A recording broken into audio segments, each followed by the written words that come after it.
Pejabat pertahanan dari Eropa mengklaim bahwa Rusia telah menempatkan di dalam pusat Ukraina dengan penekanan pada Kiev. Pejuang dari Spetsnaz, istilah umum untuk pasukan khusus Rusia dengan unit Zaslon yang terkenal. Ini adalah unit yang didefinisikan sebagai unit penugasan untuk misi rahasia intelijen Rusia dan unit Alpha yang berspesialisasi dalam perang melawan terorisme dalam kondisi ekstrim, tetapi juga beroperasi jauh dari perbatasan Rusia. Ini adalah beberapa pejuang terbaik di Angkatan Darat Rusia, dipilih dengan cermat oleh komando tinggi. Tujuan mereka dalam perang adalah untuk menembus jantung wilayah musuh, berasimilasi ke dalam penduduk sipil untuk menyakiti para petinggi militer, pertahanan, dan eselon politik dan menghilangkan fasilitas strategis di negara itu. Dalam beberapa tahun terakhir, aktivitas unit Alpha ini telah terungkap di Suriah, dengan penggunaannya terhadap kepala pemberontak dan organisasi teroris yang merupakan tantangan utama Presiden Assad, Hizbullah, dan tentara Rusia. Para pejuang Rusia menunjukkan prestasi yang mengesankan dalam menargetkan kepala organisasi tersebut. Tampaknya penetrasi para pejuang dari Spetsnaz dalam tim api kecil dimulai jauh sebelum dimulainya perang. Tujuan mereka adalah untuk mengumpulkan intelijen yang tepat tentang personel tertentu, untuk kemudian merencanakan operasi khusus untuk melukai atau menghentikan personel yang penting. Menurut para ahli pertahanan Eropa, bukti dari para pejuang tim pemadam kebakaran Spetsnaz telah menumpuk dalam beberapa hari terakhir saat mereka berpatroli di jalan-jalan dengan pakaian sipil. Dalam satu kasus yang didokumentasikan oleh publik Ukraina, pasukan Spetsnaz diidentifikasi mengendarai SUV sipil. Dan ketika orang-orang mengepung mereka, pengemudi itu menabrak orang dan melarikan diri dari tempat kejadian. Berdasarkan keterangan dari pakar pertahanan Eropa, masih belum jelas apakah pembunuhan telah dihindari karena kualitas keamanan di sekitar kepala negara Ukraina atau jika tingkat keahlian para pejuang tidak setinggi yang diperkirakan sebelumnya. Layanan keamanan Ukraina USS didirikan setelah pembubaran Uni Soviet dan KGB. USS bertanggung jawab atas penanggulangan spionase nasional, melindungi negara dari spionase, subversi internal, dan perang melawan teror. Para ahli tidak mengesampingkan bahwa selain mengangkut senjata dan peralatan dalam beberapa hari terakhir, Barat telah mengirimkan intelijen yang membantu jajaran politik Ukraina dengan informasi real-time dan peringatan di masa depan. Penting untuk ditekankan bahwa 2 tahun lalu seorang senior di USS dan didakwa melakukan spionase untuk Rusia.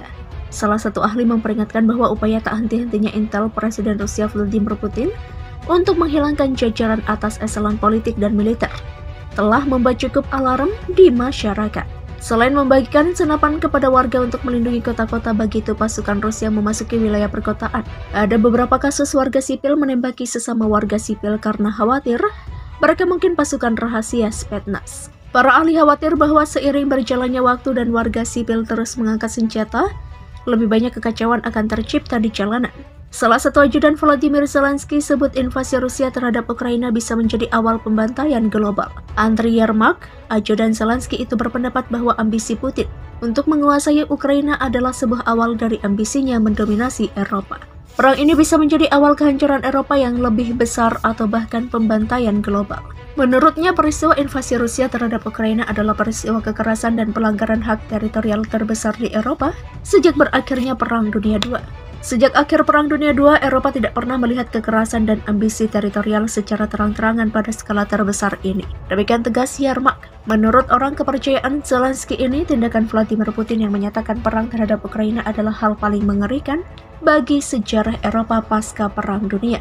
Yermak pun memohon kepada sekutu Ukraina untuk mengirimkannya lebih banyak senjata termasuk senjata anti-tank dan anti-pesawat. Ia juga meminta NATO untuk memberlakukan zona larangan terbang di atas Ukraina. Dia juga memohon sanksi yang lebih keras dalam bentuk embargo penuh terhadap semua ekspor barang Rusia, termasuk minyak ke AS dan Eropa. Sebenarnya AS dan para sekutunya telah memberikan berbagai sanksi yang akan membuat ekonomi rusak Rusia terguncang. Namun sampai saat ini Kremlin nampak belum terlalu peduli dan masih terus melancarkan operasi militer mereka di wilayah Ukraina. Bahkan kabar terbaru mengatakan pasukan Rusia telah menguasai salah satu kota terbesar di Ukraina, Kherson. Kherson dipandang sebagai kota yang strategis oleh milisi Rusia untuk melakukan operasi militer lanjutan ke ibu kota Kiev. Juru bicara Kementerian Pertahanan Igor Konashenkov mengatakan bahwa keluarga mereka yang tewas menerima semua bantuan yang diperlukan. Jumlah tentara Rusia yang tewas sebagaimana yang dilaporkan oleh Moskow dibantah oleh Ukraina. Ukraina mengatakan bahwa jumlah tentara Rusia yang tewas jauh lebih tinggi. Moskow sebelumnya mengakui kerugian namun tanpa memberikan rincian angka apapun. Konasenkov mengatakan bahwa baik wajib militer maupun taruna tidak terlibat dalam operasi di Ukraina. Pernyataan ini menepis laporan media yang menuduh sebaliknya. Organisasi independen Rusia yang membantu orang tua menemukan putra mereka telah mengatakan kepada media bahwa wajib militer mengambil bagian dalam konflik. Juru bicara itu juga mengatakan bahwa lebih dari 2.870 tentara Ukraina telah tewas, sekitar 3.700 lainnya luka-luka, sementara 572 lainnya telah ditangkap oleh Rusia. Pejabat Ukraina belum mengomentari klaim tersebut dan tidak dapat segera diverifikasi. Di sisi lain, layanan darurat negara Ukraina mengatakan bahwa lebih dari 2.000 warga sipil telah tewas. Meskipun tidak mungkin untuk memverifikasi klaim itu, Kantor Hak Asasi Manusia PBB mengatakan bahwa pihaknya telah mencatat kematian 136 warga sipil, termasuk 13 anak-anak di Ukraina sejak dimulainya invasi Rusia.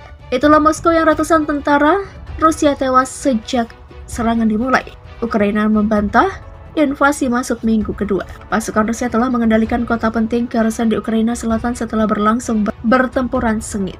Wali kota Kherson Igor Kolikaev mengatakan serdadu Rusia memaksa masuk wali kota dan langsung memperlakukan jam malam. Di Kherson, kota pelabuhan yang berpenduduk lebih dari 280.000 jiwa. Ia mendesak pasukan Rusia untuk tidak menembak warga seraya menambahkan bahwa tidak ada tentara Ukraina di kotanya. Seorang warga setempat mengatakan sebagian warga kota mendekati serdadu Rusia dan meminta mereka untuk pergi. Menurut para ahli pertahanan Eropa, bukti dari para pejuang tim pemadam kebakaran Spetsnaz telah menumpuk dalam beberapa hari terakhir saat mereka berpatroli di jalan-jalan dengan pakaian sipil. Dalam satu kasus yang didokumentasikan oleh publik Ukraina, pasukan Spetsnaz diidentifikasi mengendarai SUV sipil. Dan ketika orang-orang mengepung mereka, pengemudi itu menabrak orang dan melarikan diri dari tempat kejadian. Berdasarkan keterangan dari pakar pertahanan Eropa, masih belum jelas apakah pembunuhan telah dihindari karena kualitas keamanan di sekitar kepala negara Ukraina atau jika tingkat keahlian para pejuang tidak setinggi yang diperkirakan sebelumnya. Layanan keamanan Ukraina USS didirikan setelah pembubaran Uni Soviet dan KGB. USS bertanggung jawab atas penanggulangan spionase nasional, melindungi negara dari spionase, subversi internal, dan perang melawan teror. Para ahli tidak mengesampingkan bahwa selain mengangkut senjata dan peralatan dalam beberapa hari terakhir, Barat telah mengirimkan intelijen yang membantu jajaran politik Ukraina dengan informasi real-time dan peringatan di masa depan.